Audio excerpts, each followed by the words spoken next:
Егерде күн бір сәтте сөніп қалса, біздің жер шарымыздағы адамдар мен барлық тіршілікке не болар еді деп ойлағанда боларсыз.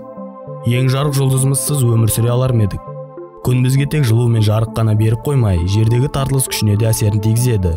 Бұл бейне жазбада біз, егер күн сөніп қалса не болады және адамзат ондай жағдайда тірі қала алады ма деген сұраққа жауап беруге тырысамыз.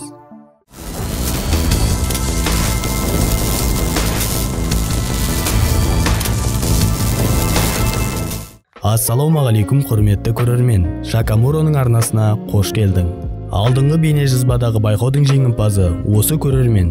Тегін жарнамаңыз немесе 10.000 теңгеңіз құтты болсын. Астыға өз нөміріңізді байланысу үшін жазып кетіңіз. Ал байқаудың қаншалықты әділ өткенін осы видеоның соңында көре аласыздар. Барлығыңызға жақсы қаралым тілеймін. Егер күн кенеттен сөніп қалса, ежелгі халықтар күнді ең жоғарғы құдай ретінде қастерлеген және жердегі тіршілік көзі деп санаған. Шынында да, оның арқасында біздің планетамыз өмір сүруге қолайлы температураны сақтайды. Өсімдіктер, жануарлар мен адамдардың барлығы күнге тәуелді. Сондықтан осы алып жұлдызсыз планетада тіршілік бола алады ма деген сұрақ туындайды. Егер солай болса, бұған бейімделген тірі организмдер жаңа жағдайларда қанша уақыт өмір сүре алады? Егер күн кенеттен сөніп қалса, адамдар бұл туралы бірден білмейді. Тек 8 минут 20 секундтан кейін ғана байқайды. Мәселе мынада, күннің сәулелеріне жерге жету үшін 8 минут 20 секунд қажет. Осы қысқа уақыт өткеннен кейін планета хаосқа түседі және бұл жер планетасындағы тіршіліктің күйреуінің басы болады. Бүкіл әлем қара түнекке оранады. Адамдар тіпті айды да көре алмайды. Өйткені жер серігінің өзі жарық шығармайды. Ол басқа ғарыш объектілер сияқты күн сәулесін ғана шағылыстырады. Бұдан кейін жер тез салқындай бастайды. Жарықтың жетіспеушілігі фотосинтез процесін тоқтатады. Күн сәулесі болмаған бірнеше күннен кейін көптеген өсімдіктер өледі. Фотосинтез және баяу метаболизм кезінде өндірілетін глюкозаның мол қорының арқасында тек үлкен ағаштар бірнеше жылдан астам уақыт өмір сүре алады. Жердің орташа температурасы -20 градус Цельсийге дейін төмендейді.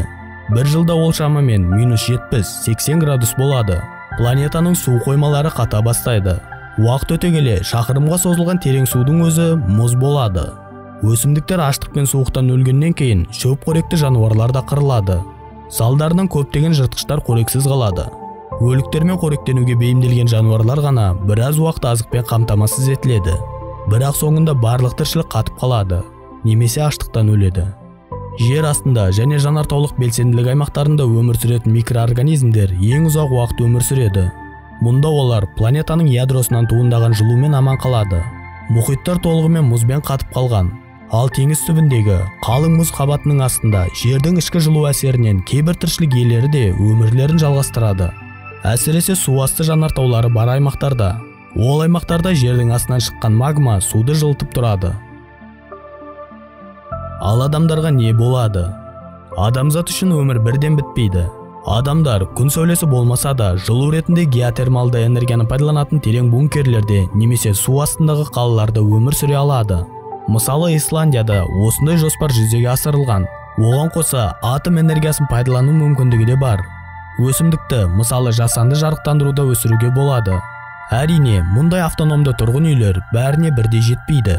Бірақ мұндай жағдайларда адамзат ондаған жылдар бойы өмір сүре алады. Өкінішке орай, жер бетінде өсімдіктер болмаса, атмосферадағы оттегінің мөлшері тұрақты түрде төмендейді.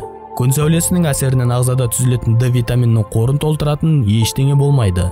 Демек, адамзат біраз уақыт өмір сүре алады, бірақ соңында ол бәрібір жойылады. Жер бетіндегі тіршілікті жалғастыра алатындар анаэробты бактериялар ғана болады.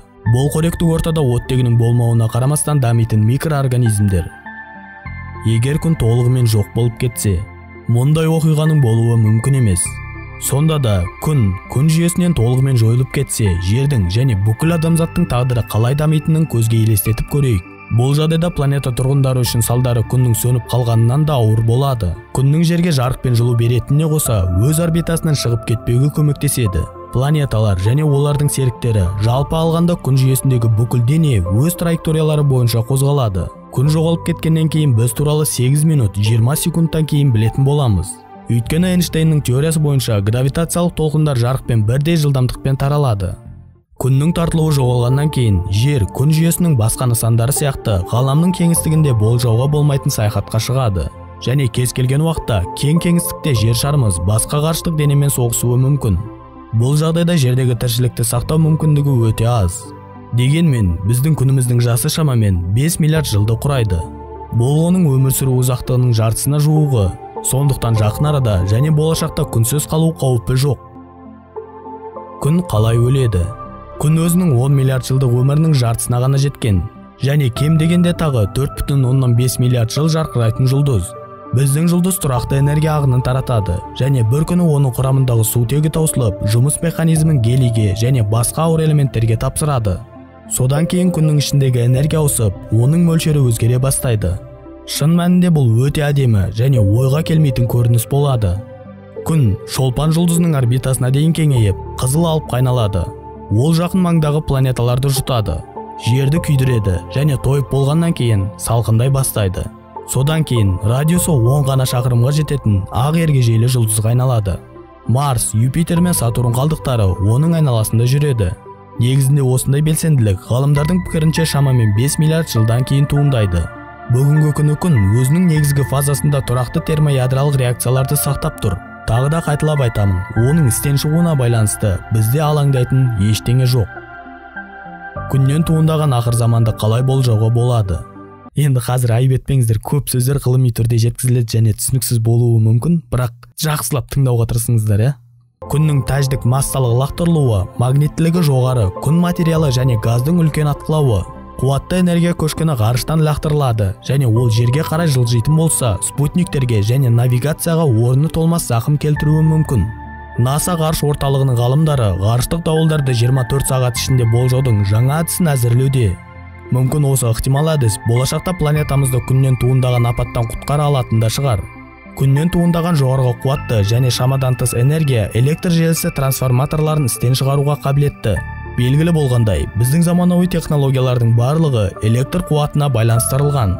Әрине, электр қуатынсыз қалалар, түнде көше жарығы жоқ, кең қараңғы аумақтарға айналады. Заманауи жүйелер 30-дан 60 минутқа дейінгі аралықта ұлы дауылдардың осы түрі туралы ескертеді. Бұл уақыт энергиясы жоғарғы күн бұлтының қауіпінен қорғаныс шараларын қабылдау үшін жеткіліксіз екені анық. Дегенмен, күн сәулесінің шығарындыларын болжаудың жаңа әдісі біздің планетамызды қандай да бір жолмен қорғауға немесе кем дегенде ықтимал салдарын азайтуға уақыт беруі мүмкін. Жоғарыда айтқанымыздай, күн бұлай жоғалып кете алмайды, немесе әп-сәтте сөніп қалмайды. Ал егер олай болған күннің өзінде адамзат қандай да бір жолмен аман қалатын болса, олардың алдында мүлдем басқа мәселелер туындайды. Осымен біздің танымды бейне жазбамыз соңына жетті. Сіздермен бірге болған сол баяғы Шака Муро. Егер осы видео сізге ұнаған болса және тағы да қызықты ақпараттарды білгіңіз келсе, арнаға жазылып, лүпіл басып, қоңыраушаны іске қосып қойыңыз. Келесі бейне жазбада жолыққанша, қош сау болыңыздар.